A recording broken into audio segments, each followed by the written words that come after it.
What perfect timing for the ending of the music and the writing of the mainline text. So we've got those two there. Welcome to yet another day of transcription for the book Solitude by J.G. Zimmermann. We're on page 30 today. Let's see. Let's go on down. The mainline text is paragraphs. 2 paragraphs are done. Now let's go on down to drop down a line. We're going to drop down 2 points in font to 8-point font to do the subtext. And let's listen to, while we're at it, how about Death's Nightmare of Life? Here we go.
that's enough of that.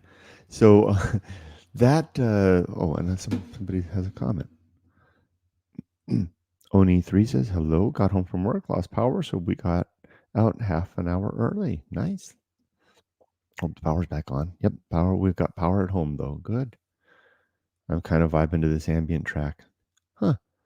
That's called the Death's Nightmare of Life, and that was supposed to be a representation of just how death would perceive the cacophony of life. So it's supposed to be loud and vibrant and almost annoyingly live. No, it's not lively. Annoyingly rich in annoyance, because I can't imagine how death would be anything but annoyed by all that. So let's see what we've got here. I finished the writing part. Let's see if we find any errors. I've got 2 words here that I just have no idea what they are. Let's highlight those in yellow.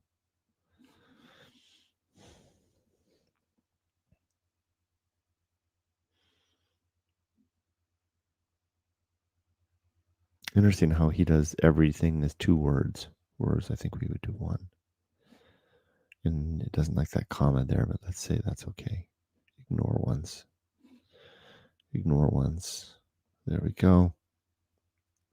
I told you ignore once. There we go. Okay, so let's try this now. And up here, we'll ignore that. Why doesn't it like that? Oh, it wants a space. Oh, okay, I'll give you a space. Okay, so let's see if we can read this and make sense of this. And there's Ollie. Hi, Ollie. Grim Reaper be like, Grinch, all that noise. Yeah, you've kind of hit it right on the nose there, Oni3. That's exactly what that is supposed to represent, is how death would be just so annoying. It's like shut up. And be quiet. Oh, hello, Erica. Good morning. Hello. Good morning, everyone. How you doing today? All right. How about you, Mr. Kirk? I'm doing well. Thank you for asking. You're welcome. I heard something very concerning. I heard you guys talk something about death. Yes, I just finished playing a piece of music called Death's Nightmare of Life, which is a rather disturbing piece of sound. And its purpose is to describe what life must sound like from the perspective of death. Could there be any perception at all from death? So just imagine how annoying life must appear to the infinite quiet and nothing of death. That's what the music's supposed to represent.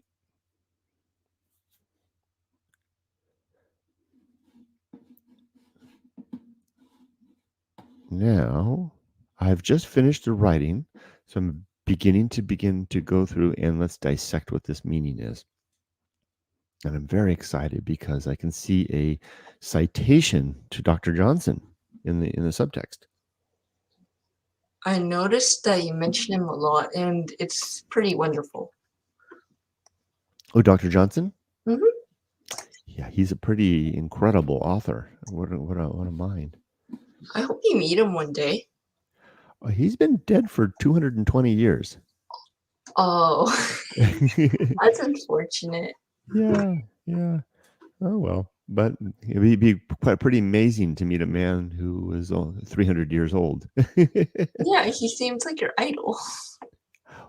He is a hero for sure. Yes, definitely. I've got his entire works. I don't know if you can see them. Can you see on the? Let me make this a little bigger. Whoops, that's not that. That's all right. Can you see over here where my finger's pointing? There's these books across there. These books are 200, almost 200. They're 198 years old. This collection. These are the entire collected works of Dr. Johnson. So I have all of his writings are on my shelf, and I plan to read them. But the problem is the books are almost 200 years old, so I have to read them very, very carefully. Oh, how about the other writer, Boswell? I think. So this book right here. I'm trying to get my finger to point right there. That's Boswell's book right there. With the 3-volume set and that's the life of Dr. Johnson. So that's only this edition is only printed from the 1960s. So I can handle that with I can be rough and with that one, but I can't be rough with these. These are antiques, and I have to be very careful with them. So I'm going to read those after I finish the Boswell book. Mm. Well, is he alive or did he pass away? So Boswell was Johnson's friend. So they're both dead, and so Boswell and Johnson spent a lot of time together over the last 20 years of Johnson's life. Boswell was younger than Johnson, and then after Johnson died, he wrote his biography of Johnson, and became famous for that. Cool. And I'm sorry, really, we just caught it. I just wanted to know like about the books. So Yeah, no, yeah, that's sorry. good. No, no, not at all. And we have let's see, let's catch up on comments, and then we'll do our dissection here. Um, uh, the album representing dementia is like, it's like depressing. I guess it would be. Hello, Robert. Greetings, Kurt and Erica. Good morning, Robert. Hello. Also, sorry if I distract you. I know how it feels to get distracted from work. That's all right. That's why I do this publicly. Otherwise, I would just do it by myself. Meetings Yes. of this sort are very possible by indulging in their work. There is a part of them within the pages of their work. Oh, yeah, you're right. I guess you're right. So I guess Johnson and Boswell live on in their work. Mhm. And don't worry. Don't worry. Um. I hope I'm pronouncing your name right, but to the previous comment that you're never a distraction. We're all happy to see you all here this morning. Definitely. Okay, here we go. I'll start with the preceding page's sentence because it carries on to the new page. These characters are betrayed for a time by their circumstances, which surrounded their exalted stations, into an excess of enjoyment. But they were able to relish the simple occupations and to enjoy the tranquil amusements of retirement with as much satisfaction as they had formerly pursued the political intrigues of the cabinet, the hostile glories of the field, or the softer indulgences of peaceful luxury, and were thereby rendered capable of deriving comfort and consolation from that source which seems only to heighten and exasperate the miseries of those whose minds are totally absorbed in the dissipations of life. Let's try that again. I didn't get it. Let's do it this way so we can highlight the whole thing. These characters. So he's talking about people who are, as I would say in my good life meditation, the principle of distraction. We distract ourselves through all the things we do, through work and television and hobbies, which is just a constant distraction. These characters were betrayed for a time by the circumstances which surrounded their exalted station. So in this case, he's saying not just people who are distracted, but they're distracted by their positions in life into an excess of enjoyment, but they were able to relish the simple occupations and to enjoy the tranquil amusements of retirement with as much satisfaction as they had formerly pursued the political intrigues of the cabinet, the hostile glories of the field, or the softer. I get it now. So he's talking about a kind of a rare class of individual, maybe, who can enjoy, who can experience the life of their exalted stations, yet also enjoy these more in the same way the subtle parts of life, peaceful luxury, and were thereby rendered capable of deriving comfort and consolation from that source which seems only to heighten and exasperate the miseries of those whose minds are totally absorbed in the got it. So he's talking about a very rare class of individual who probably has the ability, and it's interesting how he's referring to them as someone in the exalted stations of life. So is he exhibiting a little classism here, suggesting that those who with high education and station in life are able to do this? What about the rest of us? So I get it. So he's saying they're able to do that, and then he's kicking to the curb the rest of us who simply spend our lives watching television and the like. The motives, indeed, which lead men either to temporary retirement or absolute solitude are innumerably various. So we have lots and lots of reasons that drive us to or lead us to seek solitude. Minds delicately susceptible to the impressions of virtue frequently avoid society. Minds delicately susceptible to the impressions of virtue frequently avoid society, only to avoid the pain they feel in observing the vices and follies of the world. Yes, I think I would throw myself into that category. Because when I'm amidst others, I'm always catching myself all the little mistakes that I make in terms of the pursuit of virtue. And it's like, well, geez, if I just don't hang around people, then I don't have to deal with that. Minds active and vigorous frequently retire too, and that's the end. Next page tomorrow. So I think we're good on this bit here. Now, what's interesting? Check this out. He's got a asterisk there down to the subtext, and look who he's mentioning. He's mentioning Dr. Johnson. So remember, J.G. Zimmermann was contemporary of Dr. Johnson, so they were living at the same time. Dr. Johnson was actually about my age when Zimmermann wrote this book. Let's read this.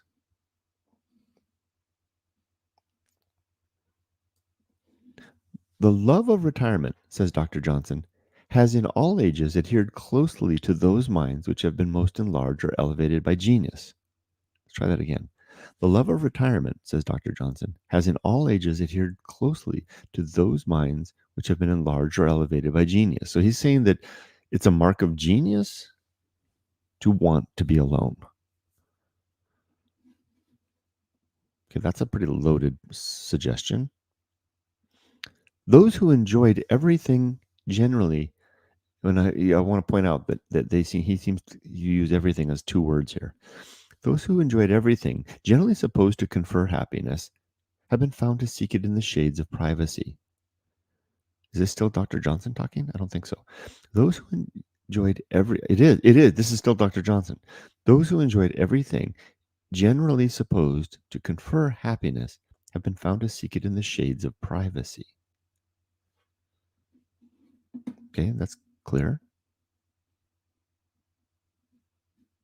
Okay, here we go. The bits in yellow, I don't even know what those words are. Though they possessed both power and riches, and were therefore surrounded by men who considered it as their chief interest to remove from them everything that might offend their case or interrupt their pleasures, they have found themselves unable to pursue the race of life without of intermediate solitude. What the hell two words are those? Any ideas?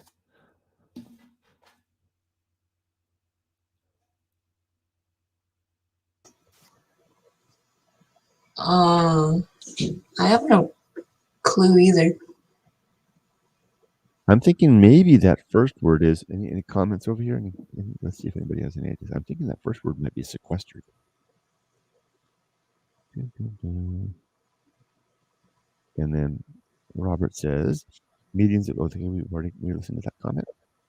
Despite my improper choice of there instead of there, sleeping in the chair does not serve me well. But if you have an interest in elevating your vibration, and what this makes possible more. Okay. I'm okay. Let's try sequestered. Okay. Speculation. Wait, hold on.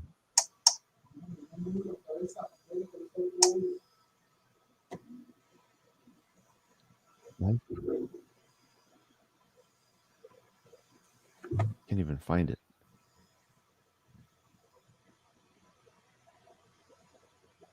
Without sequestered, though they possessed. Let's try this again. Though they possessed both power and riches, and were therefore surrounded by men who considered it as their chief interest to remove from them everything that might offend their case. Though they possessed both power and riches, and were therefore surrounded by men who considered it as their chief interest to remove from them everything that might offend their case or interrupt. So we've got men who are so powerful that all of the people that are working for them are trying to remove anything that from them that would cause them upset. So imagine like a king or a minister of the king's minister, being all their little people, shooing away the distractions. Though they possessed both power and riches and were therefore surrounded by men who considered it as their chief interest to remove from them everything that might offend their case or interrupt their pleasures, they have found themselves unable to pursue the race of life without. So what this is saying is without sequestered. So I think that is sequestered. Without sequestered. Let's take a close look at this. Let's go in deep. Zoom, zoom, zoom, zoom, zoom, zoom.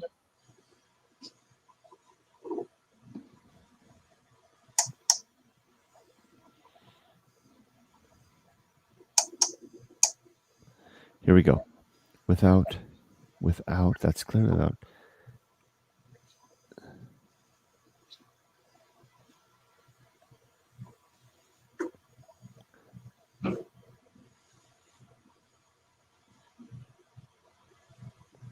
Could this be reparations?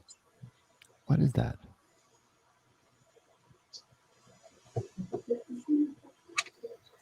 Your guess is good as mine.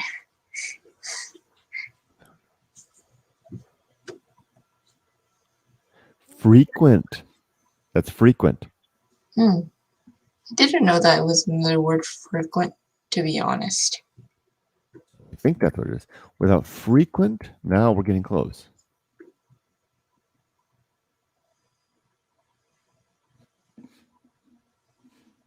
Without frequent reparations.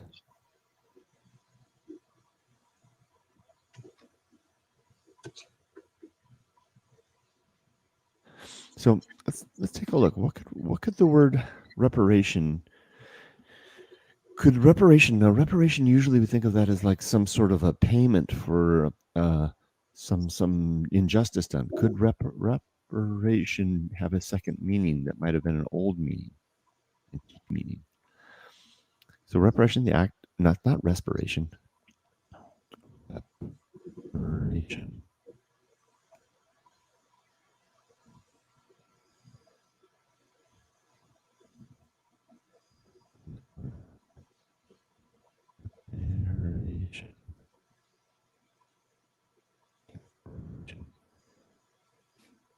Oh, we're not that much. Des says, hello people.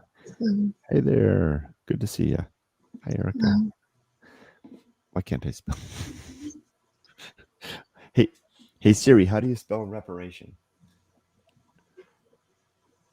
Reparation. R-E-P-A-R-A-T-I-O-N.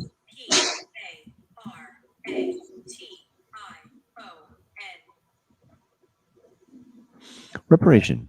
By making of amends for a wrong one has done by paying money or otherwise helping those who have been wronged. The action of there we go.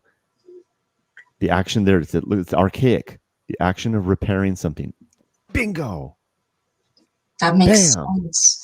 Reparation. Bam. That's where because he's using a word that we know, but with a meaning that doesn't. Man, that is satisfying. So we got it. Frequent. Let's get one more time. Reparation. The action of repairing something. The old Paul was pulled down to avoid the cost of reparation. So now we got it. Let's try that again. Nor will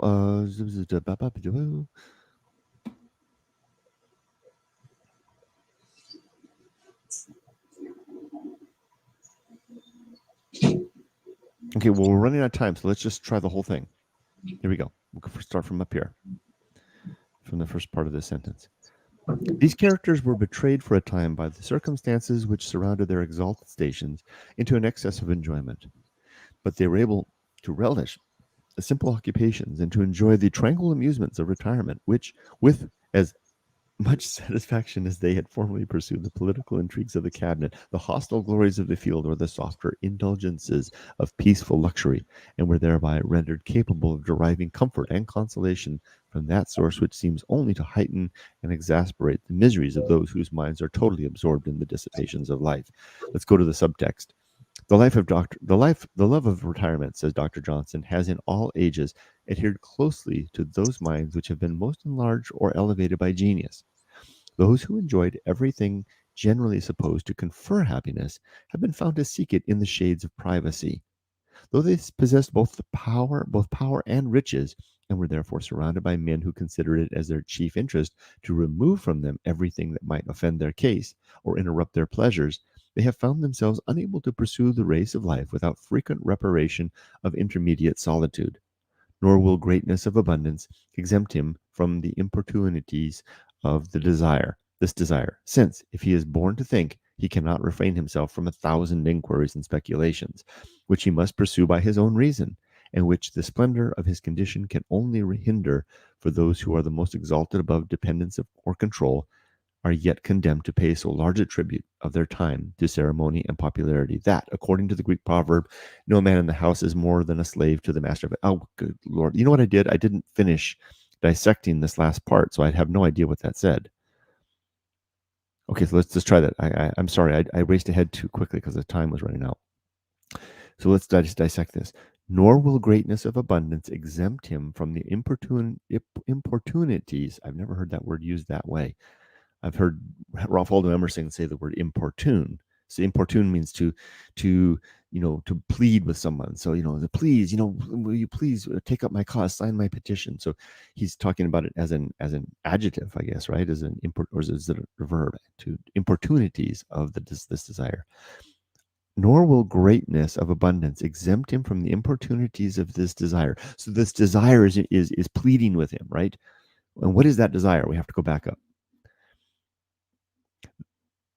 This is taking a long time this morning. Though they possessed both power and riches, and were therefore surrounded by men who considered it as their chief interest to remove from them everything that might offend their case or interrupt their pleasures, they have found themselves unable to pursue the race of life without frequent reparation of intermediate solitude. So even though they've got a life that they can be freed from distractions, they nevertheless seek whatever it is that solitude will grant. Nor will greatness of abundance exempt him from the importunities of this desire. So even though no matter how much he's got, the desire for solitude is pleading with him, come, be alone. Since if he is born to think, that's the key. If he is born to think, because some people are, he seems to be suggesting that some people are not born to think. So since if he is born to think, he cannot refrain himself from 1,000 inquiries and speculations, which he must pursue by his own reason, and which the splendor of his condition can only hinder for those who are most exalted above. That's where I get lost.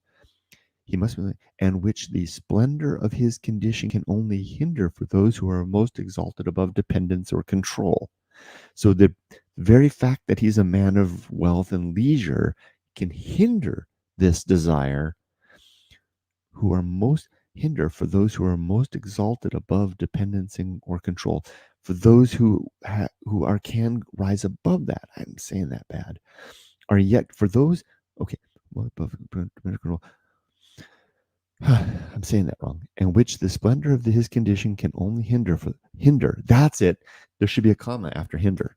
Is there? See, oh, look at that. Look at that. Look at that. There's that space, right?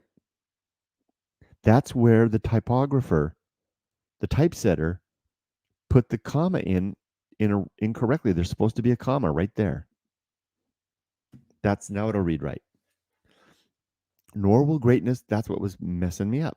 Nor will greatness or of abundance exempt him from the importunities of this desire, since, if he is born to think, he cannot refrain himself from 1,000 inquiries and speculations, which he must pursue by his own reason, and which the splendor of his condition can only hinder.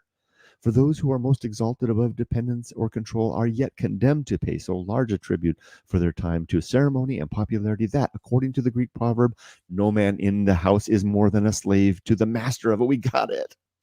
Look at how the removal of the missing of a single comma throws the entire paragraph off kilter. Amazing. We got it. We did it. Success. One more page in the book. Complete. That's satisfying. That's wonderful. Yes. Yes, indeed. Who knew a little comma could cause like a little trouble? Yes.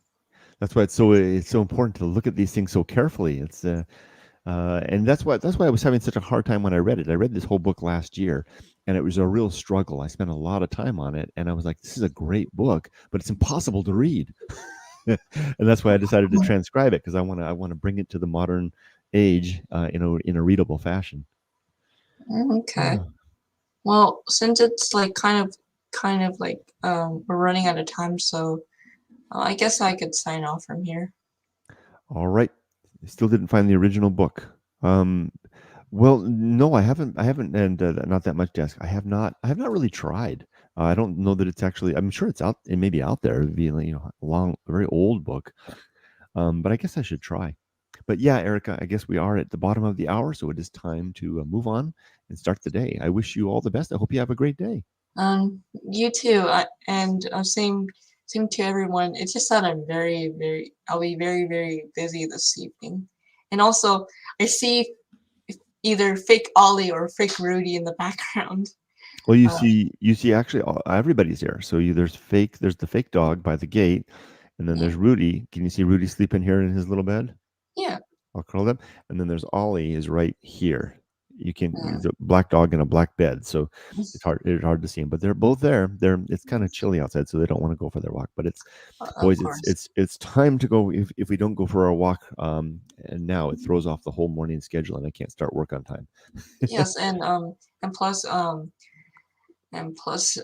it's not raining, so there's no reason to. Yeah, yesterday when I took them out, they were like, "Dad, we didn't walk far enough yesterday. Let's walk all the way to the mountain today." I'm like, "Dudes, I gotta go to work. We can't walk." We walked just to the end of the block in the back in the morning, but they were like, because they missed it, they really wanted to go far. Oh, and you know that there's like little raincoats for dogs. That's true. Yeah, there are those. All right. Well, bye, Mr. Kurt, and bye, everybody. I hope you have a nice day. Hold on. Let's see. There's a couple of comments here. Let's make sure we don't miss those. Sorry. My bad. Not that much says the comma thing is especially important because it's originally written in German, because many commas here. Oh, okay. That's right. That's right. That's right. Was it originally written in German? I was wondering that. He was Swiss, but I know isn't in Switzerland? Isn't it like there's German, French, and Swiss, right? There's like it all comes together. There's like sections of Switzerland, right? Yes, I'm pretty sure. So that's interesting. And then have a great day, everyone. You too. Not that much, Jess. And believe in yourself. Robert says, "Oh, what has always been right in front of us. I have been that proverbial fly on the wall listening to a discussion between Bob Proctor and another Canadian whose name escapes me, about how Bob built his fortune by taking his love of cleaning that firehouse floor and creating a business that scaled very well. Sounds like an intriguing story." Interesting. All right. Have a good day, everybody. Bye, everybody. Bye, Mr. Bye, Erica.